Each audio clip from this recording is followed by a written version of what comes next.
Iran ইসরায়েলের ১২ দিনের সংঘাত শেষে কার্যকর হয়েছে যুদ্ধবিরতি। ট্রাম্পের ঘোষণার কয়েক ঘণ্টা পর যুদ্ধবিরতি শুরুর কথা নিশ্চিত করে দেশ দুটি। তবে এর আগে শেষবারের মতো পাল্টাপাল্টি হামলা চালায় দুপক্ষই।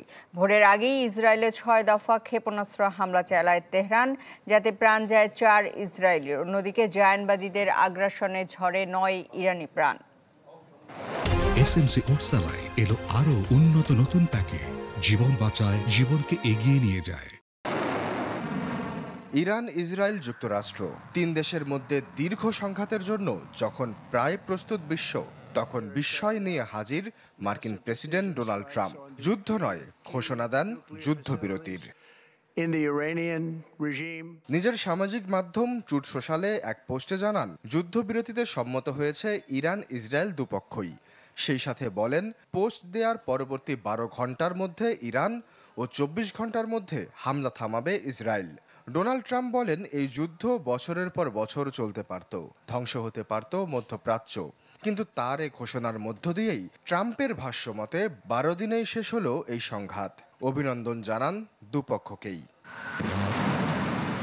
তবে কি সত্যি ১২ দিনে থেমে যাবে এই সংঘাত? দুপক্ষের সন্দেহজনক নীরবতায় পরবর্তী কয়েক ঘন্টায় এ নিয়ে সৃষ্টি হয় ধোঁয়াশার। তবে ট্রাম্পের বেঁধে দেওয়া সময়েই ইরানের রাষ্ট্রীয় গণমাধ্যম জানায়, যুদ্ধবিরতি কার্যকর হয়েছে দুদেশে। খানিক বাদে ঘোষণা দেন নেতানিয়াহু, বলেন, ইরানে হামলার লক্ষ্য পূরণ হয়েছে, তাই যুদ্ধবিরতিতে সম্মত ইসরায়েল। এরপরই আরেকটি পোস্টে ট্রাম্প যুদ্ধবিরতি কার্যকর হয়েছে জানিয়ে দুপক্ষকেই সংযম অব্যাহত রাখার আহ্বান জানান।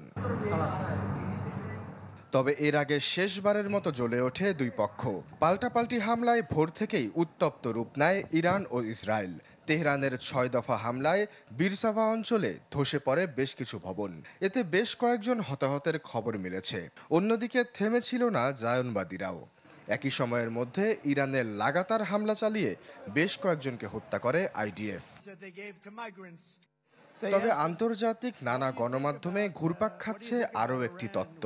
সেখানে বলা হয়, ডোনাল্ড ট্রাম্প যে যুদ্ধবিরতির ঘোষণা দিয়েছেন, সেটির প্রকৃত মধ্যস্থতাকারী দেশ কাতার। যুক্তরাষ্ট্রের যুদ্ধবিরতির প্রস্তাব কাতারের মাধ্যমেই ইরানের প্রশাসনের সাথে দেন দরবার করা হয়। আশাস চৌধুরী, চ্যানেল 24।